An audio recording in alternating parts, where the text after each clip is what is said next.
हा पाहायला मिळत होता। त्या ठिकाणी भुजबळ हे आग्रही होते, मात्र आज भुजबळांनी पत्रकार परिषद घेऊन माघार घेतल्याचं जाहीर केलेलं आहे। आता ही जागा शिवसेनेला सुटणार का? जागेचा तिढा जो आहे तो सुटणार आहे का?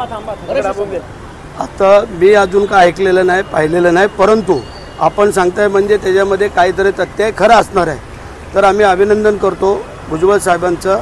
जर महायुतीमध्ये पंतप्रधान मोदी साहेब करायचे असतील परत आणि 45 पार करायचं असेल तर असं एकमेकांनी समजून घेणं गरजेचं आहे आणि ते जर त्यांनी समजून घेतलं असेल तर आम्ही त्यांचं अभिनंदन करतो, स्वागत करतो। पण सर त्यांनी असं देखील सांगितलं की अमित शहा आणि नरेंद्र मोदी यांनी मला तिकीट लढवायला सांगितली होती, तरी देखील ही जागा काय ती डिक्लेअर मला झाली नाही, म्हणून मी एक प्रकारे नाराज व्यक्त करत त्यांनी माघार घेतली। ते आता त्याच्याबद्दल आम्ही काय सांगू शकत नाही आहे। प्रत्येकाच्या मनामध्ये काय असेल ते वेगळं असू शकतं, परंतु महायुतीचा जो काही तिढा काही ठिकाणी थोडा थोडा होता तो आता सुटत आलेला आहे आणि ही जागा बरेच दिवस खोळंबली होती की काय करणार, कोणाला जाणार, कसं होणार, काय होणार, अनेक उलटसुलट चर्चा आणि त्या अनुषंगाने जर स्वतःहून जर भुजबळ साहेबांनी सांगितलं असेल तर मग त्यांचं स्वागत। याचा अर्थ असा समजावा का की ही जागा आता धनुष्यबाणाला मिळणार हे समजावं का? ही जागा आमची सिटिंग खासदार म्हणून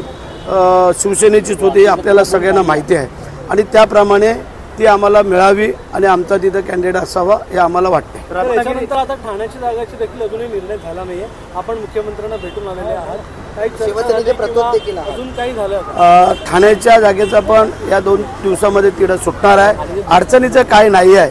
लक्षात आलं का?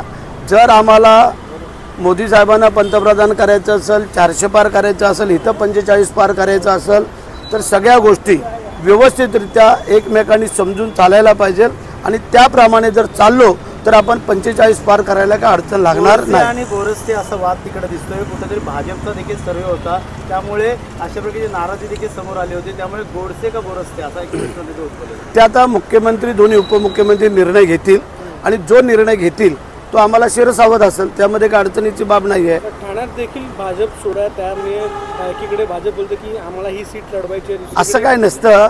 जर तुम्ही पाहिलं तर रत्नागिरीचे पण आम्ही सोडायला तयार नव्हतो, परंतु वरून आदेश आले, आमच्या किरण भैया असेल, उदय सामंत असेल, त्यांनी आजपासून त्यांचे उमेदवारी अर्ज भरून प्रचाराला पण लागले, असं काही नाही आहे। त्याप्रमाणे उद्या इथली सीट जर डिक्लेअर आमची झाली तर ते सगळे हातात हात घालून काम करतील, नाही तर मग 400 पार आणि 45 पार कसे करणार तुम्ही, हा मुद्दा आहे। जर त्यांच्या सीटला जर आम्ही 4 पावलं मागं सरकून जर पाठिंबा देतोय, उमेदवारी अर्ज भरायला जो प्रचाराला उतरतोय, मग त्यांनी आमच्या एखादी सीट जर असं असेल तर त्याच ताकदीने त्याच पद्धतीने त्यांनी चालावं असं आम्हाला वाटतं। माहिती म्हणून नाशिकमध्ये भुजबळ त्या पद्धतीने काम करतील का? करतील ना, करावंच लागल, कारण त्यांच्या पण सीट आता आमच्या इथं तटकरे साहेबांची सीट आहे, आम्ही पण ते करतोय ना काम, एक पाऊल पुढे टाकून आम्ही काम करतोय। मग ज्या ज्या ठिकाणी ज्यांचे उमेदवार आहेत, आता सुनेत्रताई पवार तिथं आम्ही परवा गेलो होतो प्रचाराला, त्यानंतर आढळराव पाटील आम्ही प्रचाराला गेलो होतो, म्हणजे जिथे त्यांना आवश्यकता आमच्या तिथं आम्ही जातोय, आम्हाला जिथं येते तर त्यांनी यावं, ह्याच्यामध्ये 45 पार आपण करू शकतो। जय हिंद, जय महाराष्ट्र।